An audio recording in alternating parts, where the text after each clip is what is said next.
У эфіры радыёрацыя ўсіх вітаю. Наш абавязак перадаць вам важную інфармацыю. Ёсць некалькі сцэнароў, што мае адбыцца ў Беларусі ўжо праз месяцы. І лепш узяць гэтую інфармацыю да ведаму, каб павялічыць шансы на выжыванне. Таксама закранём эканамічную тэму. Цэны на жыллё дасягнулі гістарычнага максімуму. Не Беларусь, а Сінгапур.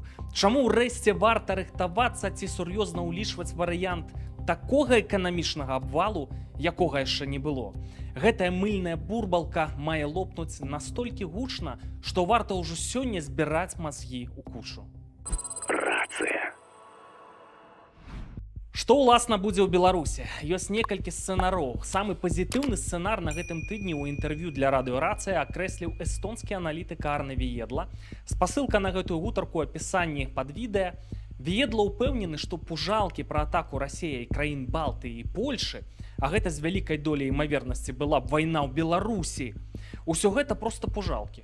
Эстонская выведка, Эстонія мяжуе з Расіяй і з'яўляецца адным з першых кандыдатаў стаць наступнай ахвярай вайны, каардынуецца з амерыканцамі. І Віедла мае інфармацыю ад выведкі. Ён кажа, што патэнцыял Расіі амаль вычарпаны. Ісці вайной на краіны НАТО ў Еўропе яны папросту не могуць, няма рэсурсаў.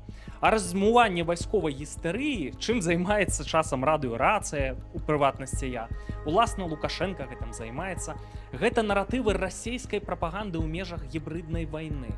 Адпаведна, Расія ўжо нічога не можа. Мабілізацыя пасля выбараў Дзярждумы ў верасні нічога новага не прынясе. Пуцін упэўнена знішчае Расію і набліжаецца да дэстабілізацыі праз нейкі час. Упадзе Пуцін, упадзе Лукашенка, а калі не упадзе, то памрэ праз хваробы і старасць. Канец дыктатара не за гарамі. Беларусь у Еўропе праз нейкі час, прыкладна паралельна з Украінай. Беларусь цалкам магчыма заможная дзяржава ў будучым. Было б добра, праўда?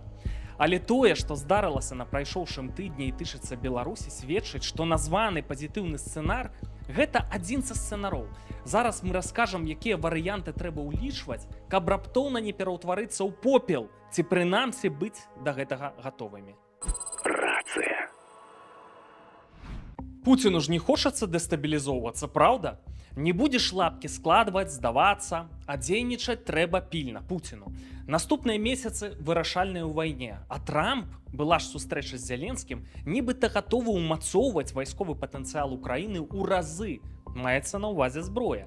Для спынення вайны, лічы для ліквідацыі недамоваздольнай пуцінскай улады. Вось такая метамарфоза з Трампам. Адзін з варыянтаў для Пуціна, каб паспрабаваць паправіць сітуацыю, ўсё ж такі атакаваць ці краіны Балтыі, ці нават у першую чаргу Польшу, ці і тых, каб паспрабаваць дабіцца адмовы дапамагаць Украіне, каб зброя не пайшла. У Польшы ў Жэшуве знаходзіцца найважнейшы хаб, праз які заходняя зброя ва ўкраіну дастаўляецца. Гутарка не абавязкова вядзецца пра тое, што ў Латвію ці Польшу зойдзе пяхота і ўсё акупіруе. 2026 год, слухайце, Пуцін думае так: дастаткова дэстабілізаваць Польшу ці Латвію, там і Балтыю, і Польшу адначасова, каб тыя перапалохаліся і сталі на калені. Для гэтага, думаюць у Крамлі, дастаткова атакаваць вайсковую і цывільную інфраструктуру дронамі і ракетамі. І пачнецца паніка, хаос, і здадуцца. А потым можна даціскаць Украіну. Венгры і румыны, думае Пуцін, пабаяцца арганізоўваць у сябе супастаўны з Жэшувам хабы. І мы не проста так папярэджвалі, што пасля чэмпіяната света па футболе пачнуцца правакацыі перад мілітарнымі аперацыямі па краінах НАТО ў Еўропе. Мала хто верыў. Яшчэ раз падкрэсліваю, калі НАТО наважыцца на адказ, то будуць біць па Беларусі. У іх канцэпцыя знішчыць Беларусь, каб Масква баялася. Вось чаму нас гэты сцэнар тычыцца. Прамаўчым пра тое, што ў прынцыпе праводзяць аперацыі па Балтыі і Польшы немагчыма без Беларусі, і правакацыі, на жаль, пачаліся. У ноч на чацвер 30 ліпеня, падчас масаванага абстрэлу Украіны, Расія запускае па Польшы са стратэгічнага бамбавіка Ту-95, нейкай там мадыфікацыі, стратэгічную крылатую ракету Х-101. На фота, як яна выглядае? Фота ілюстратыўнае, не з месца падзеяў. І што адбываецца далей? Гэтая самотная адна ракета залятае ў паветраную прастору Польшы. На перахоп падымаюцца як мінімум 4 знішчальнікі F-16. Расійская Х-101 ляціць цягам 6 хвілін па Польшы, збіць яе не змаглі. Яна пралятае 90 кіламетраў і наносіць удар па полі каля вёскі Тарнава Калонія. Варонка 10 метраў у дыяметры 5 метраў углыб. Камера ў доме, які стаяў мінімум у кіламетры, сёе-тое зафіксавала.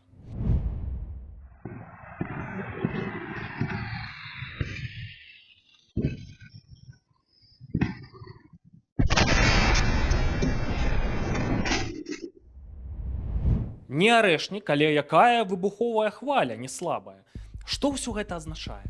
Проста дэманстрацыя расійскай сілы, што мы за вамі тут назіраем. Справа ў тым, што напярэдадні ў Любліне, непадалёк ад месца, дзе ўдарыла расійская ракета, сустракаліся Зеленскі і прэм'ер-міністр Польшы Дональд Туск. І наце вам эфектны кратар у полі. Хоць Дональд Туск дыпламатычна выказаўся, што падстаў сцвярджаць, што гэта быў наўмысны ўдар Расіі, няма. Так, сама ракета здурнела, заблукала, ці нехта не туды пімпашку націснуў. А тым часам расейцы прааналізавалі. Адна самотная ракета ўвайшла ў паветраную прастору краіны НАТО. А дзе ж супрацьпаветраная абарона? Ага, а што будзе, калі такіх ракет паляціць некалькі? І ўжо не па полі ўдараць, а па стратэгічных аб'ектах, ці, крый Божа, па жылых дамах. Расейцы ж так любяць рабіць. А разам з ракетамі дзясяткі дронаў з баявымі часцямі пад 100 кілаграмаў. Што пачнецца? А пачацца можа хаос. І паўтараю ў трэці раз. Можа пачацца і рэакцыя НАТО. А рэакцыя – удары па Беларусі, якія неаднойчы прапрацоўваліся, у тым ліку Злучанымі Штатамі Амерыкі для вось такіх варыянтаў. Гэта вайна. Вы што думаеце, Лукашенка не дазволіць? А ён увогуле вырашае? Калі ад падобных сцэнароў Бог мілуе, хоць самыя бачыце, што адбываецца, ёсць, на жаль, і іншыя сцэнары. Рация. Значыцца, яшчэ адзін праўдападобны сцэнар – гэта тое, пра што кажа Владзімір Зеленскі, што ў Расіі паспрабуюць правесці мабілізацыю, ды там ужо раздалі да 400 000 дадатковых позваў, лічыце, што працэс ужо ідзе. І пасля выбараў Дзярждумы ў верасні гэтых мабілізаваных, там ці трошкі пазней, кудысьці іх кінуць. Зеленскі кажа пра пашырэнне вайны. Куды? Не ў Арменію ж, сябры. Напэўна, ці Балтыя, ці Украіна.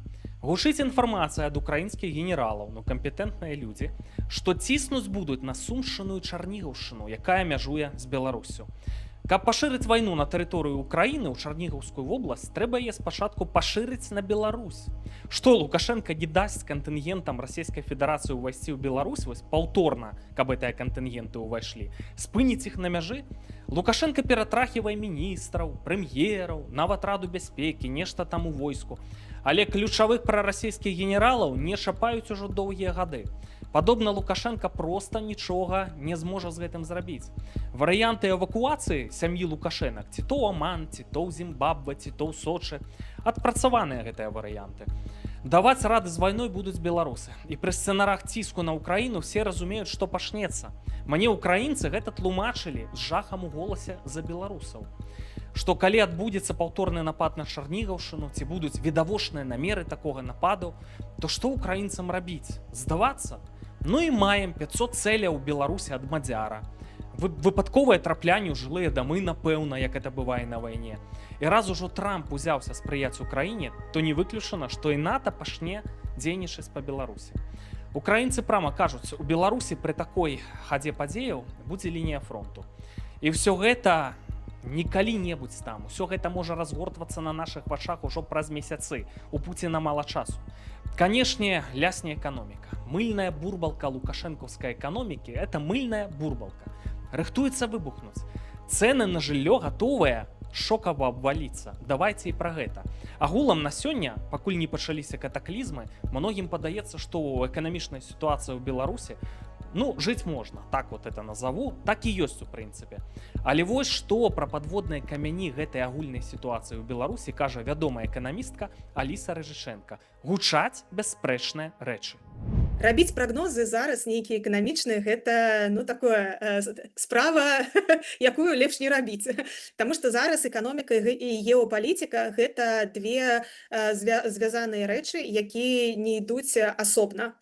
Прадказаць, што будзе рабіць гаспадзін Трамп, прадказаць, што будзе адбывацца на полі боя в Украіне, прадказаць, ці будзе напад на еўразвяз з боку Расіі праз Беларусь ці не, прадказаць, ці будзе Лукашенка удзельнічаць у вайне у такім паўнавартасным сэнсе, так? Ну, нельга гэта прадказаць. А ад гэтага будзе залежаць, што будзе адбывацца з беларускай эканомікай, ці будуць уведзены далей санкцыі супраць беларускай эканомікі, ці не, ці наадварот, яны будуць зняты. Таму гэта вельмі моцна паўплывае на тое, што будзе адбывацца з беларускай эканомікі. Але насамрэч ужо зараз бачна, што першае, сістэма дзяржаўная не спраўляецца з праблемамі, хібамі, якія ёсць ужо зараз. Гэта пенсійная рэформа, гэта дэмаграфічная катастрофа, гэта рост заробкаў, які звязаны з дэфіцытам кадраў і які толькі пагаршаецца ад года в год. Гэта таксама закрытыя рынкі і немагчымасць вывесці прадукцыю беларускую на іншыя рынкі у сувязі з тым, што беларуская прамысловасць не канкурэнтназдольная на іншых рынках, у сувязі з адсутнасцю тэхналогій і інвестыцый у навуковыя даследаванні і тэхналогіі. Таму, канешне, ніякіх перспектыў пазітыўных быць не можа у беларускай эканомікі. Рацыя. І пры ўсім пры гэтым звярніце ўвагу на кошт квадратнага метра жылля ў Беларусі. На прайшоўшым тыдні Нацыянальнае кадастравае агенцтва Беларусі апублікавала статыстыку пра цэны на жыллё ў Мінску. У першым паўгоддзі 26 года, пра гэты перыяд вялася размова, жыхароў іншых рэгіёнаў ўсё гэта таксама тычыцца, пралічвайце прапарцыйна. Сярэдняя цана квадратнага метра вырасла за паўгода на 27%, гэта ў далярах. З пачатку 26 года, так? На аднапакаёвыя кватэры цана $2370 за метр. Это просто гістарычны рэкорд у Беларусі. Там на двухпакаёвыя 2120, там і гэтак далей. Карацей, паводле лічбаў, заводскі раён Менска няўхільна пераўтвараецца ў Манхэттан ці Жэневу. Беларусь краіна багачоў і багемы. Але што яшчэ ёсць важнага ў інфармацыі гэтага нацыянальнага кадастравага агенцтва? Колькасць сделак скарацілася на 17%. Цэны растуць, сделкі, колькасць сделак упала на 17%. А цэны пакуль трымаюцца, растуць, трымаюцца. Гэта прыкмета стагнацыі, але тэндэнцыя ахавая. Калі ўсё супер, куды падзеліся прапановы? Мінус 17% за паўгода, без нейкіх відавочных шокаў. Аказваецца, колькасць будаўнічых прадпрыемстваў і фірмаў у Беларусі скарачаецца. Браць крэдыты гэтым прадпрыемствам усё больш праблематычна. А заробкі плаціць трэба, бо добрыя працаўнікі з Беларусі паўцякалі, нават у Польшу, а тыя, што прыязджаюць за мяжы, як правіла, горшай кваліфікацыяй. То бок заробкі трэба павышаць, разумееце, кваліфікацыя горшая, заробкі павышаць. А эфектыўнасць пры гэтым зніжаецца. Так, дарэчы, па ўсёй лукашэнкаўскай эканоміцы сёння. Што ж рэальна будзе? Гэтая шалёная лічба каля $2300 за метр квадратны ў Менску за сабачую будку, як правіла, без дапасаванага паркінг-месца у падземным гаражы, без тэрасы на даху, проста шалавейнікаў. Самі разумееце, што это ўсё азначае? А вось што? Прыгадайце, у 2008 годзе перад сусветным фінансавым крызісам цана за метр квадратны ў Менску была аж $2000. Шалёныя грошы на той час. Гэта час, калі прапаганда любіла казаць пра беларускі эканамічны цуд. Ну і што здарылася пасля такога пікавага пад'ёму? Правільна, ўсё пачало падаць і ўпала амаль у 2 разы. У 2012 годзе цана за метр у Менску была ўжо не 2000, а $1250. А ў нас наперадзе куды больш радыкальныя часы. Далей, прыгадайце, 2014 год. Цана была $1700 за метр. А потым Расія напала на Украіну, нічога не нагадвае. Цана на нафту абвалілася, крызіс у Расійскай Федэрацыі. І ў 2016 годзе сярэдняя цана за метр у Менску стала не 1700, а 1150. І вось зноўку цэны выйшлі на пік. І з улікам турбулентнай сітуацыі, а я б сказаў, што гэта будзе сітуацыя землятрусу. Што будзе з цэнамі за метр і з эканомікай агулам? Эканоміка Беларусі, даруйце, прывязаная да Расіі, гэта факт. А што будзе з эканомікай Расіі? Вы думаеце, цэны на нафту будуць трымацца доўга, сённяшнія цэны? А Wildberries? Шпілерман, кіраўнік украінскай збройнай кампаніі Firepoint, прама на прайшоўшым тыдні сказаў, а гэта кампетэнтны чалавек, б'ём па Wildberries, каб дэстабілізаваць банкаўскую сістэму Расіі. І дэстабілізуюць, пабачыце. А ЗША дапамогуць, бо Пуцін перашкаджае Трампу і нават выстаўляе таго Трампа дурнем. І з $2300 за метр у Менску вас не павінна здзіўляць, калі стане 1000, а то і ніжэй. Пакуль вайна і пры ўладзе Пуцін, у Расіі будзе горш, горш і горш. От зараз такі наступае этап. А эфект на Беларусь у выпадку шокаў будзе імгненны, таму што эканоміка Беларусі крытычна прывязаная. Абвал эканомікі, хай часовы, несумненна будзе. І мы не так ужо і далёка ад гэтага часу, паверце. Але што той абвал у параўнанні з вайсковымі сцэнарамі, апісанымі ў гэтым відэа? Чакаем вашых меркаванняў і пытанняў. Да сустрэчы.